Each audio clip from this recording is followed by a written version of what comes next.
बंधुगण श्री श्री ठाकुर एवं महाप्रभु श्री जगन्नाथ मध्य अनेक मिथ्या धारणा गढ़ी उठी आउ यह अनेकंक दृष्टिकोणरू अनुसंधान करा जाइछि मध्य। बास से लोकप्रिय भूल धारणा गुड़ी को ए वीडियो रे सत्य केउटा आ मिथ्या केउटा विचार करिवार छोट प्रयासटिए करिछु। मिथ्या धारणा पूर्वरु थिला केतेक लोक कहती श्री श्री ठाकुर अनुकूल चंद्र हेले श्री जगन्नाथंकर अवतार। आउ किछि लोक विश्वास करती श्री श्री ठाकुर को मानिले कुआडे प्रभु जगन्नाथ को छाड़िबा समान। आउ किछि लोक पचारती ठाकुर अनुकूल चंद्र सत्संग और जगन्नाथ संस्कृति अलगा अलगा, किंतु सत्य कौन? अनेक भक्तों पई तांकर भक्ति और श्रद्धा विश्वास भितर हेउ बा गुरु और भगवान को भितर हेउ जेते सबु मिथ्या धारणा गढ़ी उठिछि तार आध्यात्मिक महत्व को नहीं एवं एक स्वतंत्र भूमिका उपरे एकदम स्पष्ट भाव रे आलोचना रखिबा। आजिर एई वीडियो रे आमे पुंखानुपुंख आलोचना रखिबा आउ अनेक मिथ्या धारणा गुड़ी को भांगी निजे निजर आध्यात्मिक महत्व को स्पष्ट करिबा। तत्सहित समस्त साधकों पई यह एक प्रमुख प्रेरणादायी विषयटी हेबो। तेबे आसंतु सर्वप्रथमे मोर श्री गुरुंको श्री चरण रे भक्तिपूत प्रणाम जणाई आरंभ करिबा आजिर ई सुंदर शिक्षणीय विषयटी।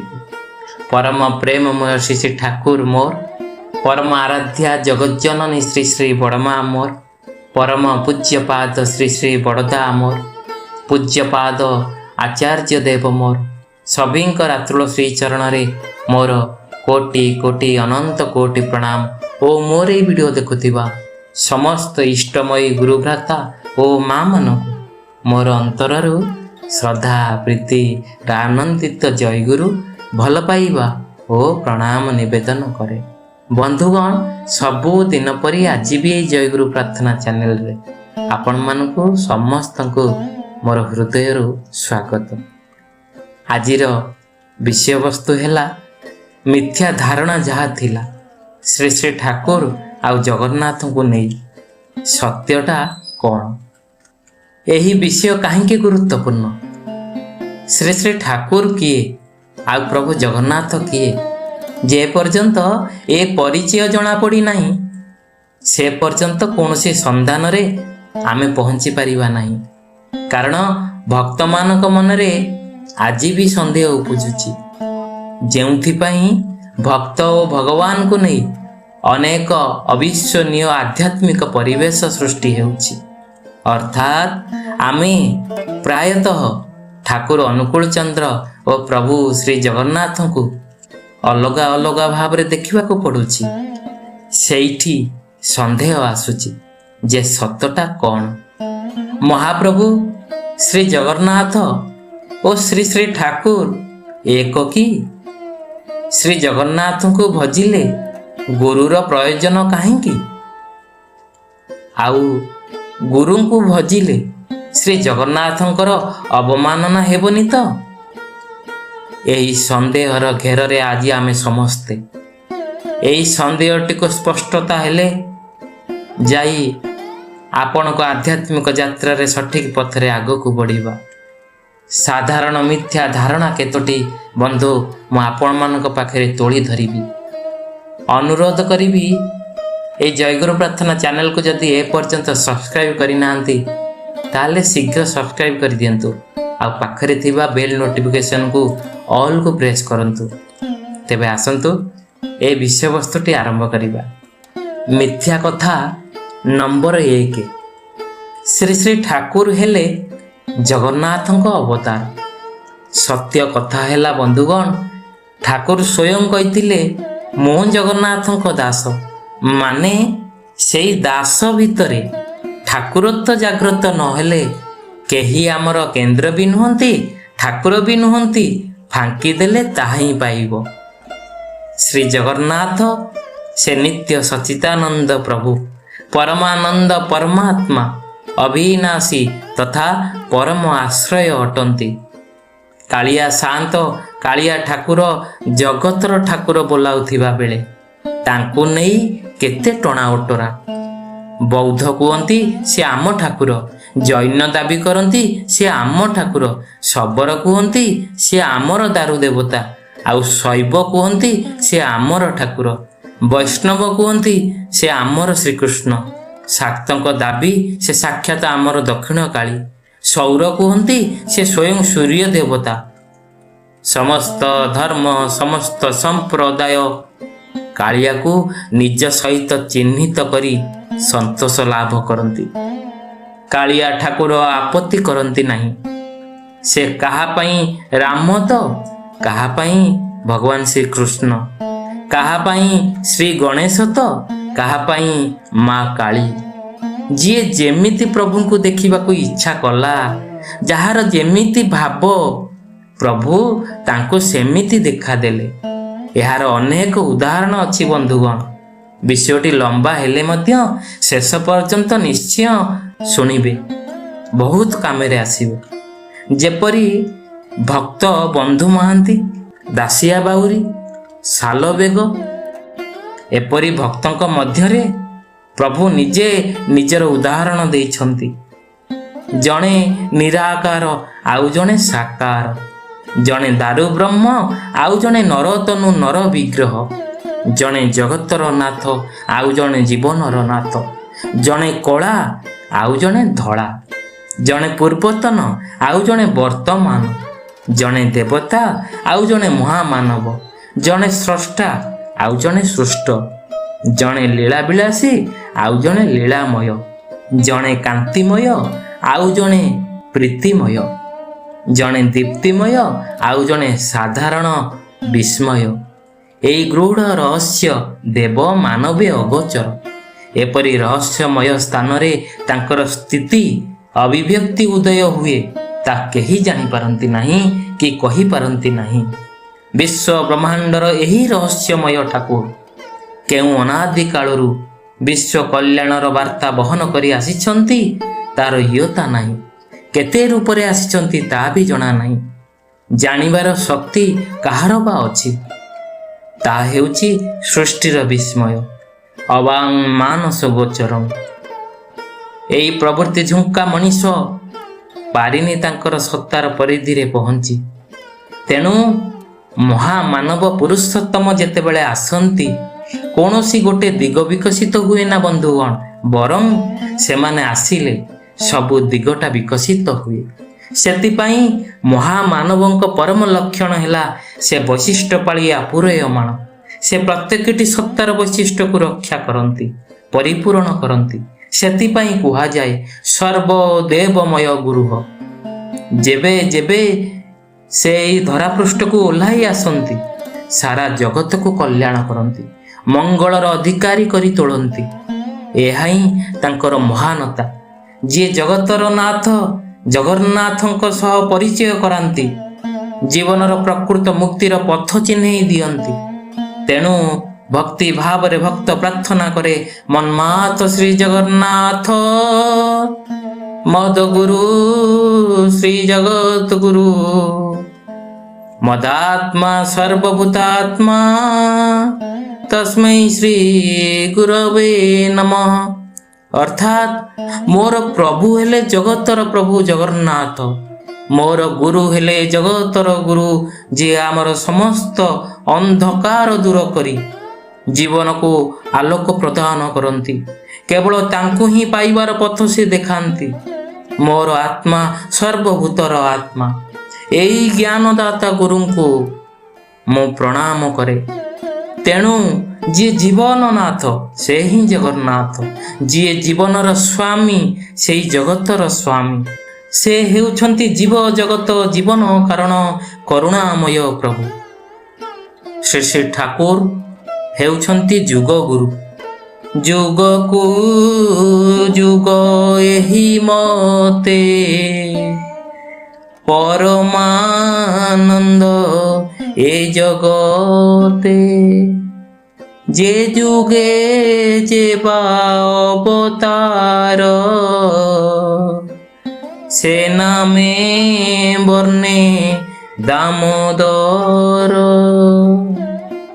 এই ଭାରତବର୍ଷରେ କର୍ମାନୁଯାୟୀ ପ୍ରଭୁ ପୁରୁଷୋତ୍ତମ ଶ୍ରୀ ରାମଚନ୍ଦ୍ର, ଭଗବାନ ଶ୍ରୀକୃଷ୍ଣ, ପ୍ରଭୁ ଶ୍ରୀ ଚୈତନ୍ୟ, ଶ୍ରୀ ବୁଦ୍ଧ, ଶ୍ରୀ ରାମକୃଷ୍ଣ ଦେବ ସେ ଆସିଲେ ଆମ ଭିତରେ ସେଇ ପ୍ରଭୁତ୍ୱ ଚିର ଜାଗ୍ରତ କରାଇବା ପାଇଁ। ସେ ଆସିଲେ ନରତନୁ ଦେଇ ଏହି ବୋଧ ଜାଗ୍ରତ କରିବା ପାଇଁ। ଯନ୍ତ୍ରଣା କ୍ଲିଷ୍ଟ ମନୁଷ୍ୟକୁ ଉଦ୍ଧାର କରିବା ପାଇଁ ସେ ଆସିଛନ୍ତି। ଧର୍ମର ମୂର୍ତ୍ତ ପ୍ରତୀକ ଜୀବନକୁ ଜୀବାମୁଖୀ ଚଳଣୀରେ ଅଭ୍ୟସ୍ତ କରାଇବା ପାଇଁ। ଠାକୁର କୁହନ୍ତି, ଜଗନ୍ନାଥ ଦେଖିଛୁ? ହାତ ନାହିଁ, ଥୁଣ୍ଟା ଜଗନ୍ନାଥ, କିନ୍ତୁ ଯିଏ ତାଙ୍କୁ ଧରେ ସିଏ ତାଙ୍କୁ ଛାଡ଼ି ଯାଆନ୍ତି ନାହିଁ। ତାଙ୍କୁ ଧରିବାକୁ ହୁଏ ପ୍ରାଣପଣେ ଭଲ ପାଇବା ଦେଇ, ସେବା ଦେଇ, ତାଙ୍କ ମନ ମୁତାବକ ହୋଇ ଉଠିବାର ସାଧନାର ଭିତର ଦେଇ, ତାହେଲେ ତାଙ୍କ ନିକଟକୁ ଯିବା ହୁଏ। ସେତେବେଳେ ମୁଁ ଜୋର ଦେଇ କହିପାରିବି, ମୁଁ ତୁମର ହିଁ ସନ୍ତାନ, ତୁମର ଇଚ୍ଛା ହିଁ ମୋର ଇଚ୍ଛା। ଯେଉଁ କର୍ମରେ ମୋତେ ନିଯୁକ୍ତ କର ତାହା ହିଁ ମୋର କର୍ମ ହେଉ। ତୁମ ଛଡ଼ା ମୋର ଜୀବନରେ ଆଉ କିଛି ନାହିଁ। ଶ୍ରୀ ଶ୍ରୀ ଠାକୁର ତାଙ୍କ ଶ୍ରୀମୁଖରୁ ଝରି ଆସିଥିଲା ସେଦିନ। ଜଗନ୍ନାଥଙ୍କୁ ଅନ୍ତରେ ରଖ ସଜାଗ ପ୍ରୀତି ନେଇ, ଅସତ ଯାସବୁ ଛାରଖାର ଯାଉ ପ୍ରାଣ ଉଠୁଛି। ସାଗର ସବୁ ନଦୀମାନଙ୍କର ମିଳନ ସ୍ଥଳ।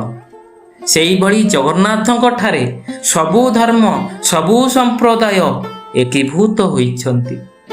ପ୍ରାଚୀନ କାଳରୁ ଏଠି ଶବର, ଆର୍ଯ୍ୟ, ଅନାର୍ଯ୍ୟ, ଦ୍ରାବିଡ଼, ଶୈବ, ବୌଦ୍ଧ, ଜୈନ, ଶାକ୍ତ, ବୈଷ୍ଣବ, ଯୋଗ ଓ ତନ୍ତ୍ର ଆଦି ସଂସ୍କୃତିର ଅପୂର୍ବ ସମନ୍ୱୟ ଘଟି ଜଗତର ନାଥଙ୍କୁ ମହନୀୟ କରି ତୋଳିଛି। ସବୁ ମତ, ସବୁ ତତ୍ତ୍ୱ, ସବୁ ପଥ ତାଙ୍କଠାରୁ ବାହାରି ପୁଣି ତାଙ୍କଠାରେ ବିଲୀନ ହୋଇଯାଇଛି। ଶ୍ରୀ ରାମକୃଷ୍ଣ ପରମହଂସଙ୍କ ଆଶ୍ରୀବାଣୀ, ଯତୋ ମତ ତତୋ ପଥ। ଠିକ୍ ସେଇ କଥା ଠାକୁର ଅନୁକୂଳ ଚନ୍ଦ୍ର କହିଲେ ସତ୍ୟାନୁସରଣ ଗ୍ରନ୍ଥରେ।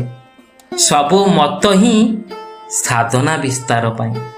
ତେବେ ତାହା ନାନା ପ୍ରକାରର ହୋଇପାରେ। ଭାବର ବିଭିନ୍ନତା ଭଳି ପଥ ଅଲଗା ଅଲଗା ହୋଇପାରେ, ମାତ୍ର ଲକ୍ଷ୍ୟସ୍ଥଳ ଗୋଟିଏ, ଈଶ୍ୱର ଉପଲବ୍ଧି। ଲକ୍ଷ୍ୟ ଯଦି ଏକ ଏବଂ ସବୁ ମାର୍ଗ ଯଦି ସେଇ ଗୋଟିଏ ଲକ୍ଷ୍ୟ ଦିଗରେ ଲମ୍ବି ଯାଇଛି, ତେବେ ଯିଏ ଯେଉଁ ମାର୍ଗ ଧରି ଯାଉନା କାହିଁକି ଏକାଠି ନିଶ୍ଚୟ ଭେଟ ହେବେ। କାଳିଆ ଠାକୁରଙ୍କ ରଥଯାତ୍ରା ଏହାରି ଉଦ୍ଘୋଷଣା ତ କରେ। ଜାତି, ଧର୍ମ, ବର୍ଣ୍ଣ, ଲିଙ୍ଗ, ଧନୀ, ନିର୍ଧନ ନିର୍ବିଶେଷରେ ସମସ୍ତଙ୍କ ପାଇଁ ନିଜକୁ ଉନ୍ମୁକ୍ତ କରିଦିଏ। କାହାକୁ ଟିକିଏ ବି ମନା ନାହିଁ, ନାହିଁ କିଛି ବାରଣ, ନାହିଁ କିଛି କଟକଣା। ତେବେ ବି ଆଜି ଲୋକେ ବାଟ ବଣା।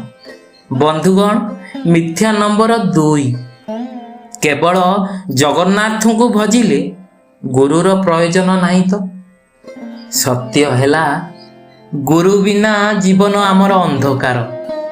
ଗୁରୁ ହିଁ ଭଗବାନଙ୍କର ସାକାର ମୂର୍ତ୍ତି। ଯେଉଁଠାରେ ଆଲୋକ ନାହିଁ ସେଠାରେ ଜ୍ଞାନ ନାହିଁ। ଆଉ ଗୁରୁ ବିନା ସେ ଆଲୋକ ଆସିପାରିନି। ସେ ଆମକୁ ସେହି ସ୍ତରରେ ପହଞ୍ଚାଇ ଦିଅନ୍ତି ଯେଉଁଠି ଆମର ଅନ୍ତରାତ୍ମାକୁ ପବିତ୍ର କରି ତାଙ୍କୁ ପାଇପାରୁ, ତାଙ୍କର ସ୍ଥିତିକୁ ଉପଲବ୍ଧି କରିପାରୁ। ଗୀତାରେ ଭଗବାନ ଶ୍ରୀକୃଷ୍ଣ କହିଛନ୍ତି, ତଦିତି ପ୍ରଣିପାତେନ। ଗୁରୁ ବିନା ସତ୍ୟ ଲାଭ କରିବା ଅସମ୍ଭବ। ଶ୍ରୀ ଶ୍ରୀ ଠାକୁର କହିଲେ, ସଦ୍ଗୁରୁ ଗ୍ରହଣ କରିବା ଏକାନ୍ତ ପ୍ରୟୋଜନ।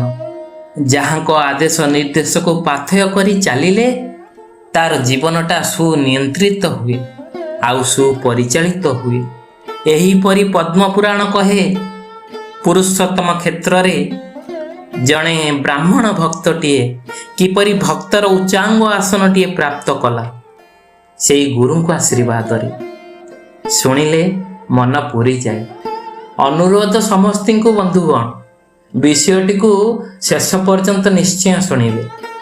ଅନ୍ତରାତ୍ମା ଶୁଦ୍ଧ ପବିତ୍ର ହୋଇଯିବ। ପୁଣି ଥରେ ସେଇ ଭକ୍ତି ଭାବ ଆମ ଭିତରେ ଜାଗ୍ରତ ହୋଇଯିବ। ପୁରାଣ କହେ, ପୂର୍ବେ ଶ୍ରୀହରି ଭକ୍ତ ଥିଲା ଦ୍ୱିଜବର, ତାହାର ମହିମା ସଂସାରରେ ଅଗୋଚର। ଆପଣାର ଗୁରୁକୁ ସେ ଦେଲା ଦିବ୍ୟ ଗତି, ଶ୍ରୀକୃଷ୍ଣଙ୍କ ଚରଣରେ କରିଣ ଭକତି। ପୁରୁଷୋତ୍ତମ କ୍ଷେତ୍ରରେ ଭଦ୍ରତନୁ ନାମରେ ଜଣେ ବ୍ରାହ୍ମଣ ଥିଲା। ଜାତିରେ ସିନା ବ୍ରାହ୍ମଣ ଥିଲା, ହେଲେ କର୍ମରେ ସେ ଥିଲା ଅତି ନିଚତର। ବ୍ରହ୍ମ କର୍ମ ତ୍ୟାଗ କରି ସେ ମିଥ୍ୟାଭାଷୀ, ପରଦ୍ରୋହୀ, ପର ନିନ୍ଦାକାରୀ, ବେଦ ମାର୍ଗ ତେଜି ସର୍ବଦା ବେଶ୍ୟାସକ୍ତ ରହୁଥିଲା। ଦିନେ ପିତୃଶ୍ରାଦ୍ଧ କର୍ମ ସାରି ସେ କାମାତୁର ହୋଇଗଲା। ନିୟମ ଉଲ୍ଲଙ୍ଘନ କରି ସେ ସୁମେଧା ବେଶ୍ୟା ନିକଟକୁ ଚାଲିଗଲା। ବେଶ୍ୟା ଜଣକ ସେ ଭଦ୍ରତନୁକୁ ବୁଝେଇବାକୁ ଚେଷ୍ଟା କଲା। କହିଲା, ତୁମେ ବ୍ରାହ୍ମଣରେ ଶ୍ରେଷ୍ଠ, ବ୍ରାହ୍ମଣ କୂଳରେ ଜନ୍ମ, ପୁଣି ପିତାମାତାଙ୍କର ଏକମାତ୍ର ପୁତ୍ର ତୁମେ। କର୍ମଭୂମିକୁ ଆସି କେତେ ପାପ ଓ ପୁଣ୍ୟ ଅର୍ଜନ କରିଛ, ତାହାର ହିସାବ ରଖିଛ? ଆଜି ତୁମ ପିତାଙ୍କର ଶ୍ରାଦ୍ଧ ଦିବସ ପରା। ଶ୍ରାଦ୍ଧ ଦିନରେ ଯେଉଁ ମଣିଷ ରଙ୍ଗ ରସରେ ମାତିଥାନ୍ତି, ସେମାନେ ଶ୍ରାଦ୍ଧର ଶୁଭ ତତ୍ତ୍ୱକୁ କଦାପି ପ୍ରାପ୍ତ କରିନଥାନ୍ତି। ତେଣୁ ଭଲ ହେବ ଏଠୁ ତୁମେ ଚାଲିଯାଅ। ହଠାତ୍ ଭଦ୍ରତନୁର ହୃଦୟ ଭାଙ୍ଗିଗଲା। ମନେ ପଡ଼ିଗଲା ସେଇ ବିଗତ ଦିନର ବହୁ କୁକର୍ମ ସବୁ। ସେଇଠୁ ମନରେ ବୈରାଗ୍ୟ ଜାତ ହେଲା। ଚିନ୍ତା ଆସିଲା, କେମିତି ଶ୍ରୀହରି ଶରଣକୁ ଯିବ। ସେଇ କଥା ଚିନ୍ତା କରି କରି ବାଟ ଚାଲେ। ଏମିତି ଭାବୁ ଭାବୁ ମାର୍କଣ୍ଡେୟ ଋଷିଙ୍କ ନିକଟରେ ଯାଇ ପହଞ୍ଚିଲା। ମାର୍କଣ୍ଡେୟ ଋଷିଙ୍କୁ ପଚାରିଲା, କିପରି ନାରାୟଣଙ୍କ ସାନ୍ନିଧ୍ୟ ଲାଭ କରିବ? ଆନନ୍ଦ ଚିତ୍ତରେ ମାର୍କଣ୍ଡେୟ ଋଷି କହିଲେ, ତୁମର ପୁଣ୍ୟ ବୁଦ୍ଧି ଜାଗ୍ରତ ହୋଇସାରିଛି। ତେଣୁ ନିଶ୍ଚୟ ଶ୍ରୀହରିକୁ ତୁମେ ପ୍ରାପ୍ତ କରିବ। ତୁମେ ଅରଣ୍ୟରେ ବାସ କରୁଥିବା ପରମ ଜ୍ଞାନୀ ଦାନ୍ତ ଋଷିଙ୍କ ନିକଟକୁ ଯାଅ। ତାଙ୍କ ହିତ ଉପଦେଶରେ ତୁମକୁ ବ୍ରହ୍ମ ସନ୍ଦେଶ ମିଳିବ। ମାର୍କଣ୍ଡେୟଙ୍କ ଉପଦେଶରେ ଭଦ୍ରତନୁ ଅରଣ୍ୟକୁ ଗଲେ। ସଦା ବସନ୍ତଯୁକ୍ତ ଅରଣ୍ୟର ମହିମାକୁ ଅନୁଭବ କରୁ କରୁ ସେ ଦାନ୍ତ ଋଷିଙ୍କ ନିକଟରେ ଯାଇ ପହଞ୍ଚିଗଲେ। ସାଷ୍ଟାଙ୍ଗ ପ୍ରଣିପାତ କରି ନିଜର ଦୁଃଖ ଜଣାଇଲା। ଭଦ୍ରତନୁର ପୂର୍ଣ୍ଣ ସମର୍ପିତ ମନୋଭାବକୁ ଦେଖି ଦାନ୍ତ ଋଷି କହିଲେ, ଭଦ୍ରତନୁ, ତୁମେ କାମ, କ୍ରୋଧ, ଲୋଭ, ମୋହ, ମଦ, ମତ୍ସର, ହିଂସା, ମିଥ୍ୟା ଭଳି ପାଷାଣ୍ଡମାନଙ୍କୁ ବର୍ଜନ କରିଦିଅ। ଦେଖିବ ସଦା ଶାନ୍ତି, ଦୟା, ସମ, ଦମ ରକ୍ଷା କରି ସାଧୁସଙ୍ଗ କରି ବିଷ୍ଣୁଙ୍କର ପାଦ ତଳେ ଶରଣ ନିଅ। ଶାସ୍ତ୍ରମାନଙ୍କର ସାରକୁ ଗ୍ରହଣ କର। ହରି ପୂଜା ଉଦ୍ଦେଶ୍ୟରେ ପ୍ରଦୀପ ଜାଳି ଉଜାଗର ରୁହ। ବିପ୍ର ସେବା, ପଞ୍ଚଯଜ୍ଞ, ଅନ୍ନ ଜଳ ଦାନ କରି ନାରାୟଣଙ୍କ ଦ୍ୱାଦଶ ଦଶ ଅକ୍ଷରକୁ ଅବିରତ ଜପ କର। ଏହି ବ୍ରହ୍ମଜ୍ଞାନମୟ ତତ୍ତ୍ୱକୁ ଅକ୍ଷରେ ଅକ୍ଷରେ ପାଳନ କଲେ ମୁଁ ନିଶ୍ଚୟ କହୁଛି ତୁମେ ଭବସାଗରରୁ ପାରି ହେବ। ଦାନ୍ତ ଋଷିଙ୍କର ଏହି ଉପଦେଶ ପାଇ ଭଦ୍ରତନୁ ତାଙ୍କୁ ଗୁରୁ ରୂପରେ ବରଣ କରି ସେଇ ନିୟମକୁ ପାଳନ କଲେ ଅକ୍ଷରେ ଅକ୍ଷରେ। ଆଉ ଅତି ଶୀଘ୍ର ନାରାୟଣ ତାଙ୍କ ଉପରେ ଅତି ପ୍ରସନ୍ନ ହୋଇ ତାକୁ ଦେଖାଦେଲେ। ପଦ୍ମପୁରାଣରେ ଉଲ୍ଲେଖ କରାଯାଇଛି, ଶ୍ରୀକୃଷ୍ଣର ଭୂଷଣକୁ ପାଇ ଦ୍ୱିଜବର। ନିରନ୍ତର ପେଣ୍ଡୁ ଖେଳେ ସେ ବଡ଼ଦାଣ୍ଡର। ବିଷ୍ଣୁକୁ ସ୍ମରଣ କରି ତାମ୍ବୁଳ ସେ ଖାଇ ନିର୍ଭୟେ ପୁରୁଷୋତ୍ତମ କ୍ଷେତ୍ରେ ବୁଲୁଥାଇ। ଏପରି ଅବସ୍ଥାରେ ଦିନେ ଦାନ୍ତ ଋଷି ଭଦ୍ରତନୁକୁ ଦେଖିଲେ। ଆଶ୍ଚର୍ଯ୍ୟଚକିତ ହୋଇ ଭଦ୍ରତନୁକୁ କହିଲେ, ତୁମେ ପୁଣି ସଂସାର ମାୟରେ ପଡ଼ିଗଲ? ଜୀବନ ତୁମର ଧିକ୍। ମୋ ଶିଷ୍ୟ ହୋଇ ମୂର୍ଖ ପାପୀ ଭଳି କର୍ମ କଲ। ଦାନ୍ତ ଋଷିଙ୍କ ପାଦ ତଳେ ଲମ୍ବ ହୋଇ ପଡ଼ିଯାଇ ଭଦ୍ରତନୁ କ୍ଷମା ମାଗି କହିଲା, ହେ ଗୁରୁଦେବ, ମୁଁ ତୁମକୁ ଆଉ ତୁମ ଆଜ୍ଞାକୁ କେବେ ବି ଅବଜ୍ଞା କରିନି। ଆପଣଙ୍କ କୃପାରୁ ମୋତେ ପ୍ରଭୁଙ୍କର ଅନୁଗ୍ରହ ପ୍ରାପ୍ତ ହୋଇଛି। ଏତତ୍ ଭିନ୍ନ ଆଉ କିଛି ଲୋଡ଼ା ନାହିଁ। ଦାନ୍ତ ଋଷି ମନେ ମନେ ଭାବିଲେ, ଆରେ ଏତେ ବର୍ଷ କଠିନ ନିଷ୍ଠାର ପ୍ରଭୁଙ୍କ ଶରଣରେ ମୁଁ ରହିଛି, ପ୍ରଭୁଙ୍କ ଦର୍ଶନ ମୁଁ ଲାଭ ଏପର୍ଯ୍ୟନ୍ତ କରିପାରିନି, କିନ୍ତୁ ଭଦ୍ରତନୁ ଏତେ କମ୍ ଦିନର ବ୍ୟବଧାନରେ ପ୍ରଭୁଙ୍କ ସାନ୍ନିଧ୍ୟ ପାଇଗଲା କେମିତି? ସେ ଭଦ୍ରତନୁକୁ କହିଲେ, ମୋତେ ଏସବୁ କଥା ବିଶ୍ୱାସ ହେଉନି, ମୋତେ ମିଥ୍ୟା କହୁଛ। ଭଦ୍ରତନୁ କହିଲା, ହେ ଗୁରୁଦେବ, ମୁଁ ମିଛ କହୁନି। 5 ଦିନ ଅହୋରାତ୍ର ମୁଁ ନାରାୟଣଙ୍କୁ ଭଜିଲି, ଡାକିଲି। ପ୍ରଭୁ ପ୍ରସନ୍ନ ହୋଇ ମୋତେ ଦିବ୍ୟ ଗତି ଦେଲେ। ଦାନ୍ତ ଋଷି କିଛି ନ ବୁଝିପାରି ଆନନ୍ଦ ଚିତ୍ତରେ କହିଲେ, ଭଦ୍ରତନୁ, ତୁମ ଲାଗି ମୋର ବି ଏବେ ଦୁର୍ଗତି ନାଶ ହେବ। ଗୁରୁ ଦକ୍ଷିଣା ସ୍ୱରୂପରେ ମୋତେ ବ୍ରହ୍ମଙ୍କୁ ଦର୍ଶନ କରାଅ। ଭଦ୍ରତନୁ ଗୁରୁଙ୍କ ପାଦ ତଳେ ଲମ୍ବ ହୋଇ ପଡ଼ି ପ୍ରଣାମ କରି କହିଲା, ହେ ଗୁରୁଦେବ, ମୁଁ ପ୍ରଭୁଙ୍କୁ ନିବେଦନ କରିବି ଆପଣଙ୍କୁ ଦର୍ଶନ ଦେବା ପାଇଁ। ସେଦିନ ପେଣ୍ଡୁ ଖେଳ ସାରି ଭଦ୍ରତନୁ ପ୍ରଭୁଙ୍କ ପାଖରେ ଅଳି କଲା ଭଳି କହିଲା, ହେ ଦୟାର ସାଗର କୃପା ସିନ୍ଧୁ, ମୁଁ ଗୁରୁ ଦକ୍ଷିଣା ସୁଝିବି। ମୋର ଗୁରୁଙ୍କୁ ଥରେ ଦର୍ଶନ ଦିଅନ୍ତୁ। ପ୍ରଭୁ ଜଗନ୍ନାଥ କହିଲେ, ତୁମେ ମୋର ପରମ ଭକ୍ତ, ତୋର ମୋର ସମ୍ପର୍କ ଯୁଗ ଯୁଗାନ୍ତର ପାଇଁ। ଦାନ୍ତ ଋଷି ତ ଏବେ ତପସ୍ୟା କରୁଛନ୍ତି, ତାଙ୍କୁ ଦର୍ଶନ ଦେବା ସମୟ ଏବେ ଆସିନାହିଁ, ଦେବା ବି ଏବେ ସମ୍ଭବ ନୁହେଁ। ଭଦ୍ରତନୁ ପ୍ରଭୁଙ୍କ ପାଦ ତଳେ ଲମ୍ବ ହୋଇ ଲୋଟି ପଡ଼ି କହିଲା, ପ୍ରଭୁ, ଥରୁଟିଏ ମୋ ଗୁରୁଙ୍କୁ ଅନୁଗ୍ରହ କରନ୍ତୁ, ଦୟାକରି ତାଙ୍କୁ ଦର୍ଶନ ଦିଅନ୍ତୁ। ଦୟାବନ୍ତ ପ୍ରଭୁ ଭକ୍ତର କି ଦୁଃଖ ଦେଖିବେ। ପ୍ରଭୁ ହଁ ଭରି କହିଲେ, ଯାଅ, ତୁମ ଗୁରୁଙ୍କୁ ନେଇ ଆସ, ମୁଁ ନିଶ୍ଚିନ୍ତ ଦର୍ଶନ ଦେବି, ମୁଁ ନିଶ୍ଚିନ୍ତ ଦର୍ଶନ ଦେବି। ପ୍ରଭୁଙ୍କର ସମ୍ମତିରେ ଭଦ୍ରତନୁ ଗୁରୁ ଦାନ୍ତ ଋଷିଙ୍କୁ ସାଙ୍ଗରେ ନେଇ ଆସିଲା। ଶ୍ରୀହରିଙ୍କୁ ଦର୍ଶନ କରି ଦାନ୍ତ ଋଷି କୃତ୍ୟ ହେଲେ। କି ଅପୂର୍ବ ଶୋଭା! ବଡ଼ଦାଣ୍ଡରେ ଉଭା ହୋଇଛନ୍ତି ସ୍ୱୟଂ ନାରାୟଣ। ଶଙ୍ଖ, ଚକ୍ର, ଗଦା, ପଦ୍ମ ଧାରଣ କରିଛନ୍ତି। ଦାନ୍ତ ଋଷି ନିସ୍ତରିଲି କହି ନାରାୟଣଙ୍କ ପାଦ ତଳେ ଲୋଟି ପଡ଼ିଲେ। ନାରାୟଣଙ୍କ ସ୍ତୁତି ବୋଲିଲେ, ଆନନ୍ଦର ଅଶ୍ରୁ ମଧ୍ୟ ଗଡ଼ାଇଲେ। ନାରାୟଣ ସୁପ୍ରସନ୍ନ ଚିତ୍ତରେ ତାଙ୍କୁ ଆଲିଙ୍ଗନ କଲେ। ଦେହ ଅନ୍ତରେ ବୈକୁଣ୍ଠ ପ୍ରାପ୍ତ ହେବ ବୋଲି କହିଲେ। ଆଉ ଭଦ୍ରତନୁକୁ କହିଲେ, ତୁମେ ଦେହାନ୍ତେ ମୋ ଦେହରେ ଲୀନ ହେବ କହି କୁଆଡ଼େ ଅନ୍ତର୍ଧ୍ୟାନ ହେଲେ। ଆନନ୍ଦ ଚିତ୍ତରେ ଦୁଇ ଭକ୍ତ ହରି ଧ୍ୟାନରେ ମଗ୍ନ ରହି ବୈକୁଣ୍ଠକୁ ପ୍ରାପ୍ତ କଲେ।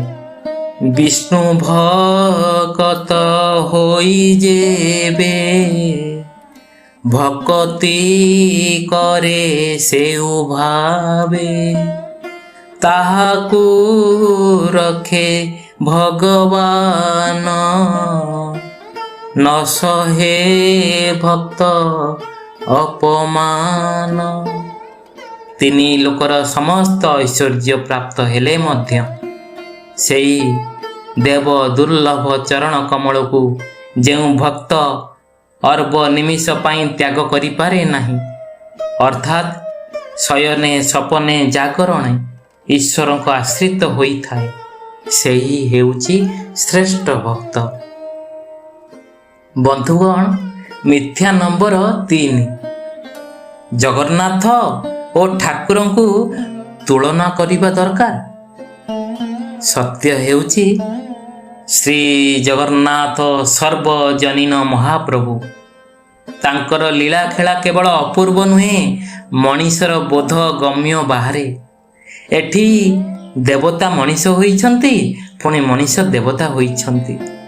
ନୀଳାଚଳର ନୀଳକନ୍ଦରରେ କାଳିଆ ଠାକୁରଙ୍କର ମହିମା ଏମିତି ଯେ କାହିଁ କେଉଁ ଅନାଦି କାଳରୁ ସାଧୁ ସନ୍ଥ ସନ୍ନ୍ୟାସୀ ଓ ଭକ୍ତଗଣ ତାଙ୍କର ଟିକେ ଦର୍ଶନ ପାଇଁ ଶ୍ରୀକ୍ଷେତ୍ରକୁ ଛୁଟି ଆସୁଛନ୍ତି।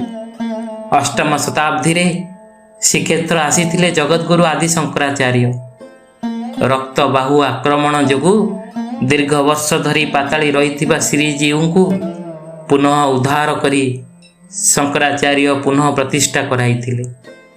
ତାପରେ ଶ୍ରୀକ୍ଷେତ୍ରକୁ ଆସିଥିଲେ ବିଶିଷ୍ଟ ଦୈତ୍ୟ ମତର ପ୍ରଚାରକ ଆଚାର୍ଯ୍ୟ ରାମାନୁଜ, ଅଦ୍ୱୈତ ମତବାଦର ମାଧବାଚାର୍ଯ୍ୟ, ବିଷ୍ଣୁ ସ୍ୱାମୀ ନିମ୍ବକାଚାର୍ଯ୍ୟ, ବୈଷ୍ଣବ ଧର୍ମର ପ୍ରଚାରକ ଶ୍ରୀ ଚୈତନ୍ୟଙ୍କ ସମେତ ରାୟ ରାମାନନ୍ଦ, ସନ୍ଥ ତୁଳସୀ ଦାସ, ଗୁରୁ ନାନକ, ଭକ୍ତ କବୀର, ଶଙ୍କର ଦେବ, ଗଣପତି ଭଟ୍ଟ ଓ ଅଗଣିତ ସାଧୁ ସନ୍ଥ।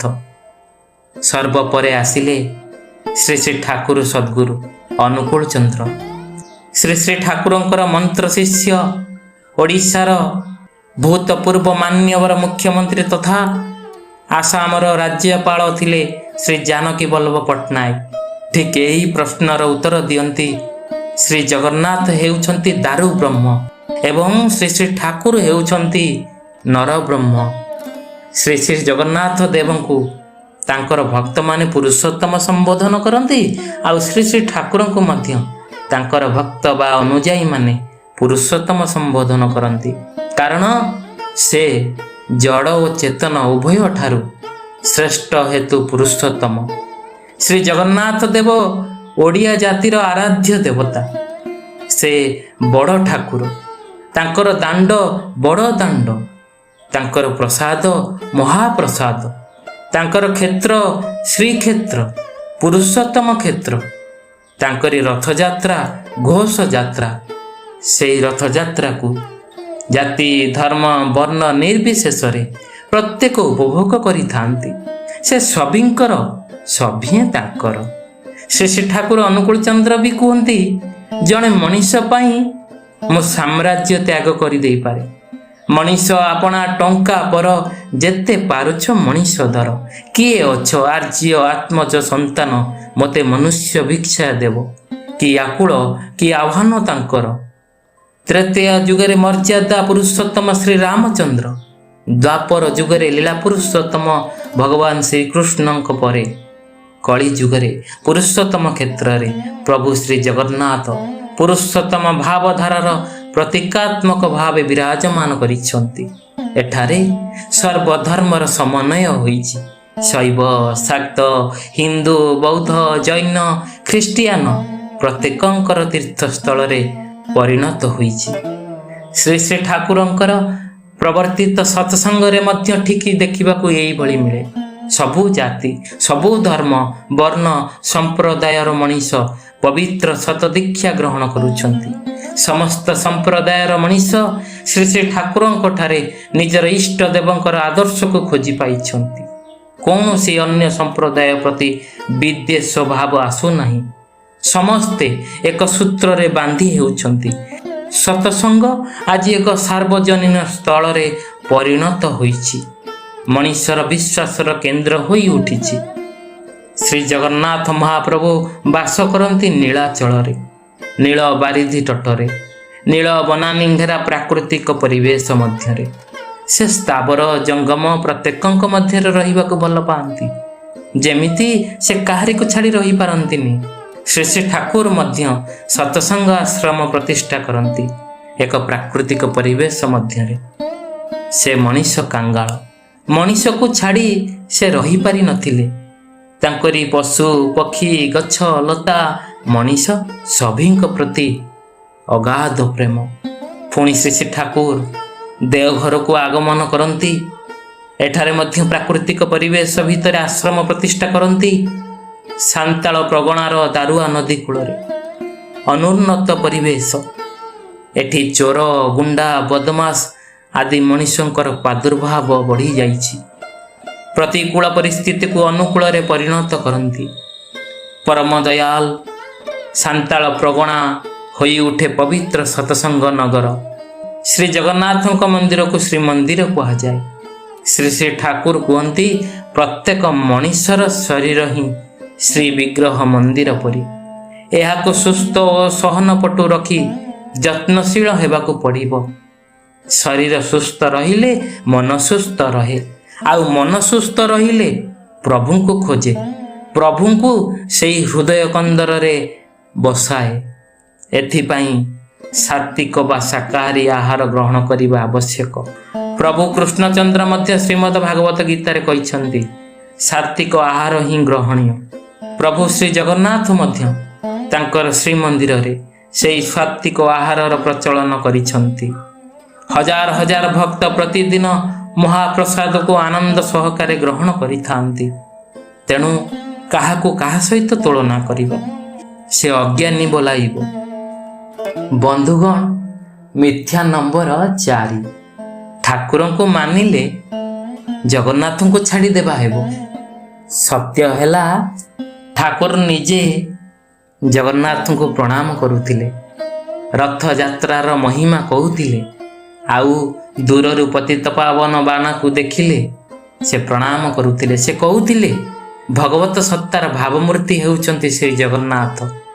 ଶ୍ରୀ ଜଗନ୍ନାଥଙ୍କର ପାଦ ନାହିଁ, ହାତ ନାହିଁ, ବାହୁ ଅଛି, କାନ ନାହିଁ, ପାଟି ଅଛି, କିନ୍ତୁ ବନ୍ଦ।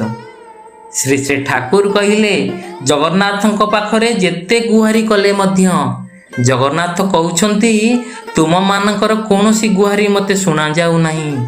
ଦେଖୁଛ ପରା ମୋର କାନ ନାହିଁ। ପୁଣି କହୁଛନ୍ତି ତୁମମାନଙ୍କ ପାଖକୁ ଦୌଡ଼ି ଯାଆନ୍ତି, ହେଲେ ମୋର ଗୋଡ଼ ନାହିଁ।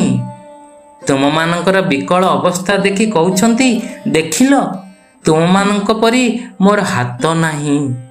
ଗୋଟିଏ ଜାଗାରେ ସ୍ଥାଣୁ ହୋଇ ରହି ମୁଁ ତୁମମାନଙ୍କୁ ଉପଦେଶ ଯେ ଦେବି, ହେଲେ ଦେଖୁଛ ପରା ମୋର ପାଟି ନାହିଁ।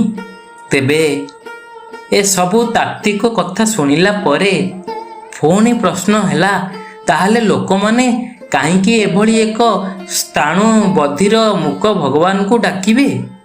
ସେ ଠାକୁର କହିଲେ ଡାକିବେ, ଡାକିବେ ଗୋଟେ କାରଣରୁ ଡାକିବେ। ଜଗନ୍ନାଥଙ୍କର 2ଟି ଚକା ଚକା ଆଖି ଅଛି, କିନ୍ତୁ ପତା ନାହିଁ। ଆଖି ଉପରେ ପତା ନାହିଁ, କାରଣ ସେ ଚିର ଅତନ୍ତ୍ର। ପଲକ ବିହୀନ ଆଖିରେ ସମଗ୍ର ବିଶ୍ୱର ସବୁ କିଛି ସେ ଦେଖୁଛନ୍ତି। ତୁମର ପ୍ରତି ମୁହୂର୍ତ୍ତର କର୍ମ, ପ୍ରତି ମୁହୂର୍ତ୍ତର ଚିନ୍ତା ଭାବନା ସବୁ କିଛି ତାଙ୍କର ବିଶ୍ୱଗ୍ରାସୀ ଚକ୍ଷୁରେ ଧରା ପଡ଼ିଯାଏ। ଶ୍ରୀ ଜଗନ୍ନାଥ ତୁମ ଭିତରେ ରହି, ବାହାରରେ ରହି, ଆଗରେ ରହି, ପଛରେ ରହି, ଊର୍ଦ୍ଧ୍ୱରେ ରହି, ଅର୍ଦ୍ଧରେ ରହି ପ୍ରତି ମୁହୂର୍ତ୍ତରେ ସେ ଜାଣୁଛନ୍ତି। ତେଣୁ ସେ ହେଉଛନ୍ତି silent observer Lord from your within and out, ଅର୍ଥାତ୍ ତୁମର ଭିତର ଓ ବାହାରର ନୀରବ ଦ୍ରଷ୍ଟା ପ୍ରଭୁ। ଏହିପରି ବିରାଟ ବିଶ୍ୱନାଥଙ୍କୁ ତୁମର ଛୋଟିଆ ବାହୁରେ ଧରିପାରିବ ନାହିଁ। କେମିତି ବା ଧରିବ? କାରଣ ସେ ସର୍ବ ଖଲିଦମ୍ ବ୍ରହ୍ମ। ତାଙ୍କର ଏହି ବିଶାଳ ଉପକାରିତାକୁ ଧରିବା ଅତି ସୁକଠିନ, କିନ୍ତୁ ସେ ଦୟାକରି ମନୁଷ୍ୟ ଜୀବନର ପରମ ପ୍ରାପ୍ତି ଭଗବତୀ ପ୍ରାପ୍ତି ରୂପରେ ଧରା ଦେଇଛନ୍ତି। ତେଣୁ ତାଙ୍କୁ ପ୍ରାପ୍ତ ହେବା ସୁଯୋଗ କରିଦେଇଛନ୍ତି। ତାଙ୍କର ଅନୁଶାସନର ଦୌଡ଼ି ବଢ଼େଇ ଦେଇଛନ୍ତି। କାରଣ ଭଗବାନଙ୍କୁ ପାଇବାକୁ ହେଲେ ତାଙ୍କର ଅନୁଶାସନ ପାଳନ ପୂର୍ବକ ଅନୁଶୀଳନ କରିବାକୁ ପଡ଼ିବ। ତେବେ ତାଙ୍କର ଭଗବତ କୃପା ବା ଆଶୀର୍ବାଦ ପ୍ରାପ୍ତ ହେବ। ଶ୍ରୀ ଶ୍ରୀ ଠାକୁର ପୁଣି କହିଲେ ଇଷ୍ଟ ଓ ଇଷ୍ଟ ନିର୍ଦ୍ଦେଶ ପାଳନ କରିବା ହିଁ ତପସ୍ୟା। ତପସ୍ୟାରେ ଯିଏ ଯେତେ ନିଷ୍ଠାବାନ, ତାଙ୍କ ହୃଦୟରେ ଭକ୍ତିର ଭାବ ମଧ୍ୟ ସେହିପରି ସୃଷ୍ଟି ହୁଏ, ଆଉ ତାଙ୍କର ଜ୍ଞାନ ମଧ୍ୟ ସେହିପରି ହୁଏ। ପୁଣି ସେଇ ଜ୍ଞାନ ଏବଂ ଭକ୍ତିରୁ ସୃଷ୍ଟି ହୁଏ ପ୍ରେମ। ତେଣୁ ସେଇ ପ୍ରେମମୟ ଭଗବତ ସତ୍ତାର ଭାବମୂର୍ତ୍ତି ହେଉଛନ୍ତି ପ୍ରଭୁ ଶ୍ରୀ ଜଗନ୍ନାଥ। ଶ୍ରୀ ଜଗନ୍ନାଥ ହେଉଛନ୍ତି ଜଗତ ସହିତ ଜୀବନକୁ ଯିଏ କାଳ କାଳ ଧରି ବାନ୍ଧି ରଖିଛନ୍ତି, ସେ ହିଁ ସମସ୍ତଙ୍କ ପ୍ରଭୁ ଜଗନ୍ନାଥ। ଶ୍ରୀ ଶ୍ରୀ ଠାକୁର ହେଉଛନ୍ତି ଜୀବନ୍ତ ସଦ୍ଗୁରୁ, ଯିଏ ପ୍ରତ୍ୟେକଙ୍କୁ ନିଜ ନିଜ ପଥରେ ଥାଇ ସେହି ପ୍ରିୟ ପରମ ପିତାଙ୍କ ସାନ୍ନିଧ୍ୟ ପାଇବା ପାଇଁ ଗାଇଡ୍ କରନ୍ତି। ଜଗନ୍ନାଥ ହେଉଛନ୍ତି ସେହି ସୂର୍ଯ୍ୟ, ଆଉ ଠାକୁର ହେଉଛନ୍ତି ବଡ଼ ଦର୍ପଣ। ସୂର୍ଯ୍ୟଙ୍କ ଆଲୋକ ସବୁଠାରେ ଅଛି, କିନ୍ତୁ ଗୁରୁ ସେହି ଆଲୋକକୁ କେନ୍ଦ୍ରିତ କରି ଆମର ଆତ୍ମାକୁ ଆଲୋକିତ କରିଦିଅନ୍ତି। ଜଣେ ଭକ୍ତ ଠାକୁରଙ୍କୁ ପଚାରିଲେ, ଆପଣ କି ଭଗବାନ? ଠାକୁର ହସି ହସି କହିଲେ, ମୁଁ ଜଗନ୍ନାଥଙ୍କ ଦାସ। ଏଇ ନମ୍ରତା ଗୁରୁଙ୍କ ମହତ୍ଵ ପ୍ରତିପାଦନ କରେ। ଅର୍ଥ, ମାନ, ଯଶ ଇତ୍ୟାଦି ପାଇବା ଆଶାରେ ମୋତେ ଠାକୁର ସଜାଇ ଭକ୍ତ ହୁଅ ନାହିଁ, ଠକିଯିବ। ତୁମ ଭିତରେ ଠାକୁର ତ ଜାଗ୍ରତ ନହେଲେ କେହି ତୁମର କେନ୍ଦ୍ର ବି ନୁହନ୍ତି, ଠାକୁର ବି ନୁହନ୍ତି। ଫାଙ୍କି ଦେଲେ ଫାଙ୍କି ହିଁ ପାଇବ। ରଥଯାତ୍ରାରେ ଲକ୍ଷାଧିକ ଲୋକ ଦର୍ଶନ କରନ୍ତି, କିନ୍ତୁ ସେ ପ୍ରବୃତ୍ତି ପରବଶୀ ହୋଇ ଅଜ୍ଞାନତା ଅନ୍ଧକାରରେ ଥାଇ କି ଲାଭ ପାଏ? ଦର୍ଶନକୁ ଆନ୍ତରିକ ଭାବରେ ଅନୁଭବ କରିବା ପାଇଁ ଗୁରୁଙ୍କର କୃପା ନିହାତି ଦରକାର। ପ୍ରବୃତ୍ତି ପରତନ୍ତ୍ର ଜୀବନକୁ ଝାଡ଼ି ଝୁଡ଼ି ଏକ ଦିବ୍ୟ ଚଳନରେ ଚାଲିବାର ପ୍ରୟାସ ଯିଏ ଶିଖାଇ ଦିଅନ୍ତି, ତାଙ୍କୁ ଧରିବା ଦରକାର। ଶ୍ରୀ ଠାକୁର କହିଥିଲେ, ପ୍ରବୃତ୍ତି ଗୁଡ଼ିକ ଯଦି ସୁନିୟନ୍ତ୍ରିତ ନ ହୁଏ, ତେବେ ଚରିତ୍ର ହୁଏ କେତେକ ସାପଙ୍କ ବାସସ୍ଥଳୀ। କେତେବେଳେ କେଉଁଠି ସାପଟା ଚୋଟ ମାରି ଜନଜୀବନକୁ ଅତିଷ୍ଠ କରି ତୋଳିବ, ତା ଠିକ୍ ନାହିଁ। ତେଣୁ ତାଙ୍କୁ ଦୀକ୍ଷା ମାଧ୍ୟମରେ ଗୁରୁ ରୂପେ ଗ୍ରହଣ କରି ନିଷ୍ଠାର ସହିତ ଅନୁସରଣ କରି ଚାଲିଲେ ମଣିଷ ଉନ୍ନତ ଚରିତ୍ରର ଅଧିକାରୀ ହୋଇ ଉଠେ। ଦୀକ୍ଷା ନେଇ ନିୟମ ମତ କରିଲେ ତେବେ ହୁଏ ଉନ୍ନତ। ଶ୍ରୀ ଠାକୁର ଥରେ କଥା ପ୍ରସଙ୍ଗରେ ମରାଠା ବୀର ଛତ୍ରପତି ଶିବାଜୀ ଓ ଶିଖ ଗୁରୁ ଗୋବିନ୍ଦ ସିଂଙ୍କ ବିଷୟରେ କହୁଥିଲେ, କିପରି ସେମାନେ ନିଜ ଗୁରୁଙ୍କୁ ମୁଣ୍ଡରେ ଧରି ମରାଠା ଓ ଶିଖ ଜାତି ଭଳି ସୁଦୃଢ଼ ଜାତି ଗଢ଼ି ତୋଳି ସମାଜରେ ଗୁରୁକେନ୍ଦ୍ରିକ ଜୀବନର ଜ୍ୱଳନ୍ତ ଉଦାହରଣ ଦେଖାଇ ପାରିଥିଲେ। ଠାକୁରଙ୍କୁ ସେବା କଲେ ବ୍ୟକ୍ତିଗତ ପରିବର୍ତ୍ତନ ଆସେ।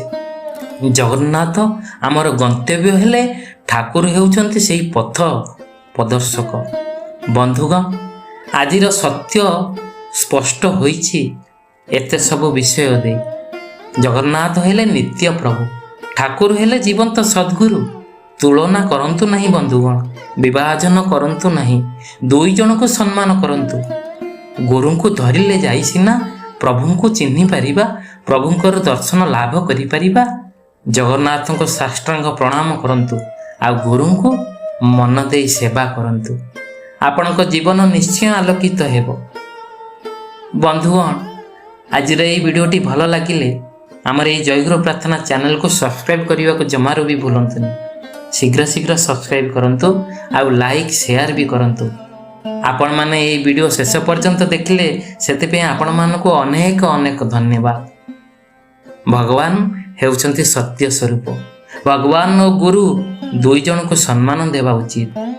ତେବେ ବନ୍ଧୁଗଣ, ଆଜିର ଭିଡ଼ିଓରେ ଏତିକି। ଆସନ୍ତା ଭିଡ଼ିଓରେ ଆଉ ଗୋଟିଏ ଏଇଭଳି ଆତ୍ମିକ ସତ୍ୟକୁ ଆଲୋଚନା ନେଇ ଆସିବି। ସେ ପର୍ଯ୍ୟନ୍ତ ଜୟ ଜଗନ୍ନାଥ, ଜୟ ଗୁରୁ।